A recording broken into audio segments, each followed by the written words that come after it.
Was it the boogeyman? As a matter of fact, it was.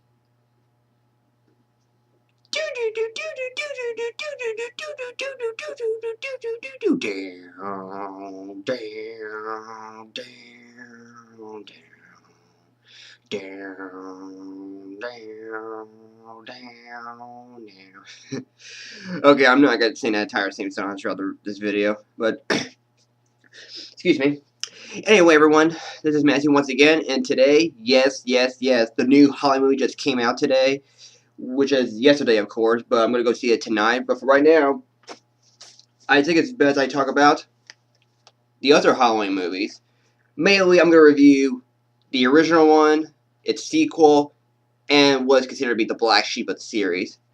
I would love to review the other Halloween movies, but for right now, I think 3 is good enough for me. So, and of course, this is my brother's copy, which he bought this at Best Buy, which is really nice. It has some kind of worn out look to it, which is done by Scream Factory in Anchor Bay. Here's the spine. There's the back. Please excuse that because you have to get that sticker off. And no, it does not contain the TV coverage of Halloween 2 or any of the extra features. And no, it does not contain the producer's cut of The Curse of Michael Myers. So, which I'm not that upset at all because I did watch Halloween 6 for the first time, and yeah, it is a really bad movie. So, there's some good Halloween movies I like, and some movies I'm not a fan of. And of course, yeah, that does contain the Rob Zombie movies, but they're only presented in their unrated cut form and not their theatrical cut form. But anyway, without further ado, let's start off with this first Blu-ray right here that only contains Halloween 1, 2, 3, 4, 5. But for right now, I'm only going to review these movies right here. Just these 3 I'm pointing at. 1, 2, and 3. So yeah, that's the first Halloween movie. The movie that's written and directed by John Carpenter. It is produced by Deborah Hill. And it stars Jamie Lee Curtis, Don Pleasance, and PJ Soles. And of course, you do have Nick Castle as Michael Myers. And the music is done by John Carpenter, and the cinematography is done by Dean Cundy. And of course, my history with this movie, back in the time, I didn't see any of the Halloween movies, especially when I was well known to, like, the Friday the 13th movies most of the time. And of course, until later on, I actually did get a chance to watch some of the Halloween movies, and mainly the first movie, and I really love it. And then later on, I got to watch the Nightmare on Elm Street movies, and Texas Chainsaw Massacre, and among other horror films. So that's like my shortest history I could tell you about what I learned about this movie. And of course, I know this appeared in the 1001 movies you must see before you die book list. So, anyway, without further ado, let's talk about the original John Carpenter Halloween movie by giving you the backstory. While Don Pleasance was cast as Sam Loomis, originally John Carpenter wanted either Christopher Lee or Peter Cushing for the role of Sam Loomis, but both were turned down. And also, before she did True Lies and Beverly Hills Chihuahua and Criminal That Cranks and among other movies, this was Jamie Lee Curtis' feature film debut as an actress, and she was paid $8,000 for the role. And while Nick Castle was the main Michael Myers, there were other actors who were Michael Myers, such as Deborah Hill, James Winburn, Tommy Lee Wallace, who go on to direct Halloween 3, who was the production designer of the original Halloween film. And you also have Tony Moran, who you recognize him when he has his face being shown when Jamie Lee Curtis pulls the mask off of him toward the end of the movie. And also, the character of Laurie Strode, as according to Deborah Hill, it was named after Carpenter's first girlfriend. The movie still came out around October 25th, 1978, and it opened to critically clean reviews by critics, and it was a box office success by making $47 million against its $325,000 budget. Very profitable for an independent movie. And of course, the movie itself did not contain any Oscar nominations, but it has become a classic horror movie among many horror fans and critics alike, and yet it has become a phenomenon. So, I don't know what else can I say about the original Halloween, because you know the original Halloween. You know how much you love this movie. You know why it's a classic, and it shows a classic. I like to start off with the music, which I really loved, especially that theme song that I just tuned to, which I really love it. It's catchy, it's memorable, and it has a nice vibe to it, which puts you in the right atmosphere to that you are watching a Halloween movie, and it gives you the vibe of a Halloween movie as the location of the movie goes. And I saw the direction is done well by John Carpenter, as well as being well written. And you have Deborah Hill, who I think she wrote the script with John Carpenter, and as well as she produced the movie. And I saw that Nick Castle played really good Michael Myers, as well as some of the stand-ins I mentioned. But Nick Castle is the main Michael Myers of the original. And Donald Pleasence is totally outstanding as Sam Loomis, which, believe it or not, that name Sam Loomis was named after the character from Psycho that was played by John Gavin. So I thought he does a really good job. What's behind those eyes are the devil's eyes. What I saw was pure evil.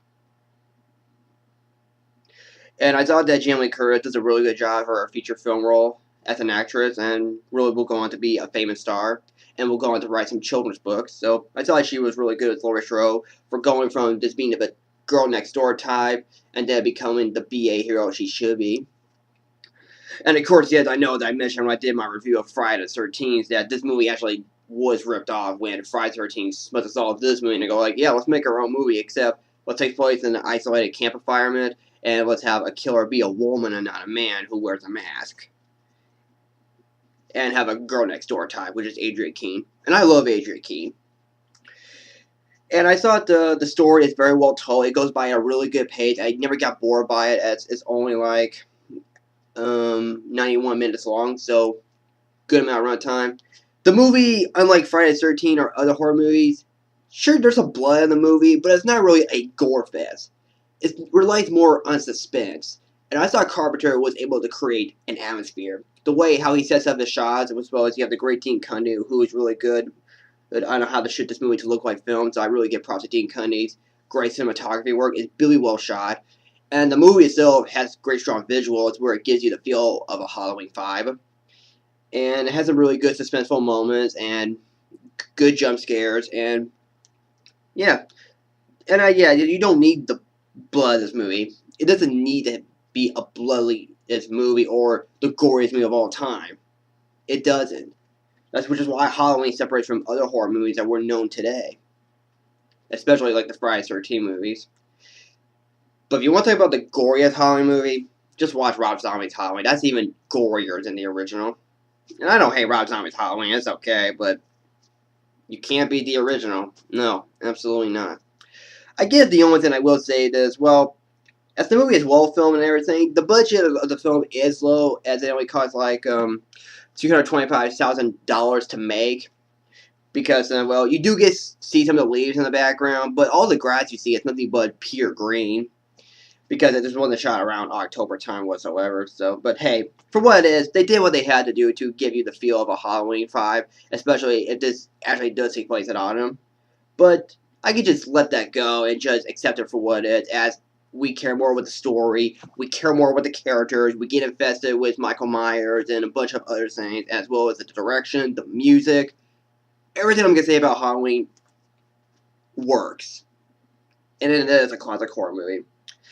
I could go on and say about this movie, but if you haven't seen Halloween, which I'm not going to spoil anything, if you have not seen John Carpenter's Halloween, see for yourself. And if I had to pick up all the John Carpenter movies I've seen, like The Fog and Escape from New York and Big Trouble in China, Starman, Christine, and The Thing, I think this is my favorite.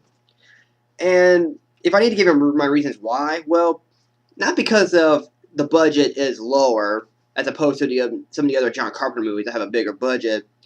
It's because of its simplicity, its characters, its lack of gore, its moody atmosphere, and, well, it's such a darn good movie. I mean, I just love it the way it is. It doesn't need that much exposition. It doesn't need that much explanation about where does Michael Myers get the suit or the mask and all that, which, of course, I know Rob Zombie does try to explain it, but there's no need for it. The less you know about Michael Myers, the better. Which is why there's always a mystery about it. Like, why is he still alive and why does he keep going and everything. But especially what Sam Lewis describes it to the sheriff at the Myers house, that's all you needed. While Rob Zombie's Halloween is an okay movie, there's no need to explain everything to give a reason for it, to think like Rob Zombie's Halloween is better than this. But hey, I'm not going to bash anyone who likes that movie. But if you like the Rob Zombie one, that's totally fine with me. you agree to disagree to my opinion on the film, as well as others to say Rob Zombie's better than John Carpenter's. That's totally fine, but I just say John Carpenter's Halloween's the best. So, if you haven't seen it, as I said before, check it out. I really love this movie, and yes, as always, it earns an A+. So that's my review of John Carpenter's Halloween, and now I'm on to reviewing Halloween 2. And that's coming up next, right about now. See ya.